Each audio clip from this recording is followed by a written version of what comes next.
तो आज की इस वीडियो में बात करेंगे हम मीनस डिजीज़ के बारे में।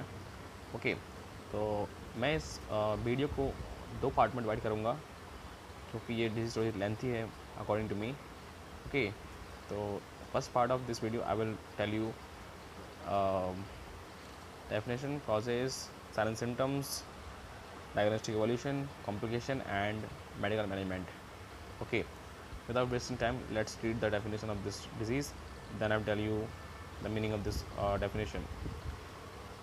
Meniere's disease is a disease of inner ear characterized by deafness, tinnitus, vertigo due to dilation of endolymphatic system और increased volume of endolymph.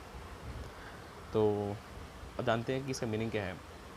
तो मीनियस डिजीज़ में क्या होता है कि ये इनर ईयर की डिजीज़ है जो कि करेक्टराइज होती है डेफनेस, टिनिटस और वर्टिगो की। इसके ये करेक्टराइज होती है इस चीज़ इन तीनों सिम्टम्स की वजह से,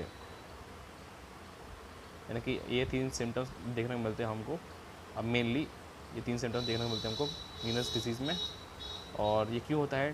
due to dilation of endolymphatic system और इंक्रीज वॉल्यूम ऑफ एंडोलिम्फ। तो इसको समझने के लिए जिस समझते हैं डायग्राम समझते हैं पहले। ये है आउटर ईयर, यह है मिडल ईयर, यह है इनर ईयर। मिडल ईयर में मेनली जिनके स्टेबिस तीन बोन होती है, जो आपको पता ही होगा। इनर ईयर में दो पार्ट होते हैं, जैसे कि बोनी लेवरेंथ, मेम्ब्रेनस लेवरेंथ। तो मेम्ब्रेनस लेवरेंथ के अंदर एक फ्लूइड पाया जाता है, जैसे बोलते हैं हम एंडोलिम्फ। एंडोलिम्फ का वॉल्यूम बढ़ने की वजह से क्या होता है कि डायलेशन हो जाता है किसका? मेम्ब्रेनस लेवरेंथ का। जिसकी वजह से क्या होता है कि ये बीमारी होती है, जिसमें हमको तीन सिम्टम्स मेनली देखने को मिलते हैं: deafness, tinnitus, vertigo. Okay, and ये बीमारी है किसकी? इनर ईयर की।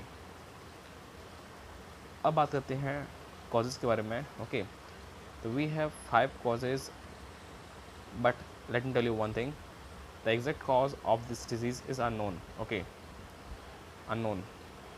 It may be due to ischemia, viral infection, allergic toxicity, hemorrhage.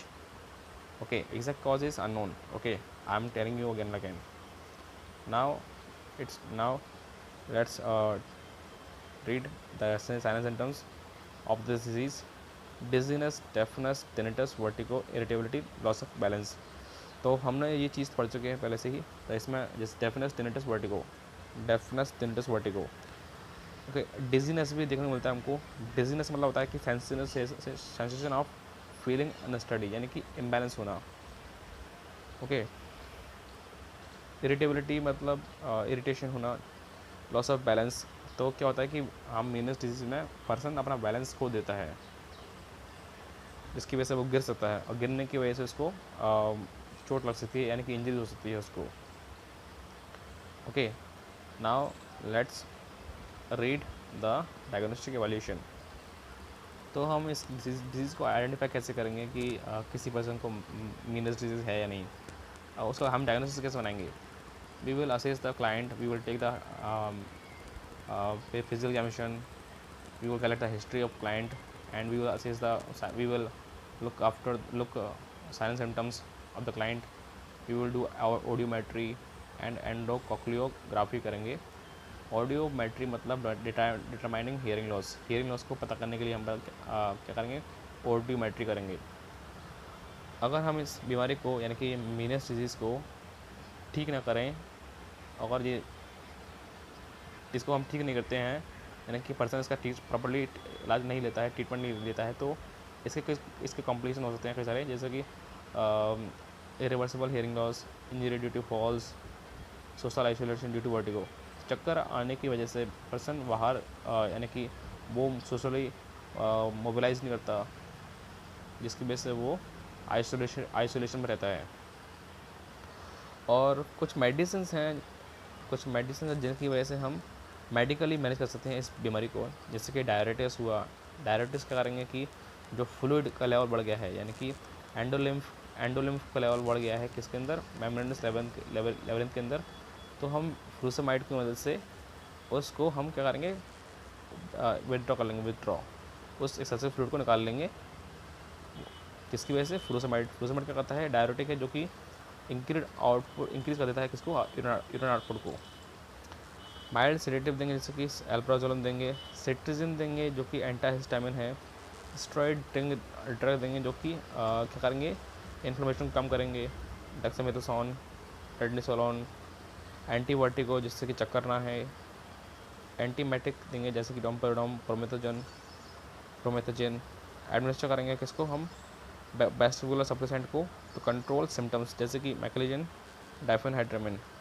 कुछ याद रहना है, ये याद रखना जरूरी है, मैक्लिजन, मैक्लिजन, मैक्लिजन, डाइफेनहाइड्रामिन।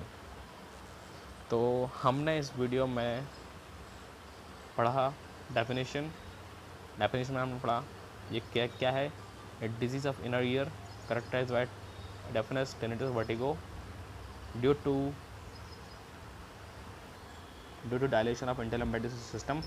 इंटरलिम्फेटिक सिस्टम से मेरा मतलब है क्या, मेम्ब्रेनस लेबिरिंथ से, ओके। और इसका एग्जैक्ट कोर्स अननोन है और कुछ साइलेंट सिम्टम्स है, मेनली 3 साइलेंट सिम्टम्स याद रखना जरूरी है, डेफनेस, टिनिटस, वर्टिगो। इसकी मदद से ही आप पता कर सकते हो, डायग्नोसिस बना सकते हो इस बीमारी का। और कुछ टेस्ट भी हैं जैसे कि ऑडियोमेट्री हुआ और एंडोकोक्लियोग्राफी हुआ, जिसकी मदद से आप इस डिजीज़ को डायग्नोस कर सकते हो, okay. And also I want tell you, if this disease is not treated on time और if we left untreated this disease, then patient can have a injury, okay, and imbalance, social isolation. And remember, there are some drugs which are helpful for managing this disease. Keep in mind this drug maclizin, okay. In the next video I will talk about nursing management and surgical management of Meniere's disease. I hope कि आपको ये video पसंद आई होगी। अगर video पसंद आई है तो please like this video and subscribe my YouTube channel.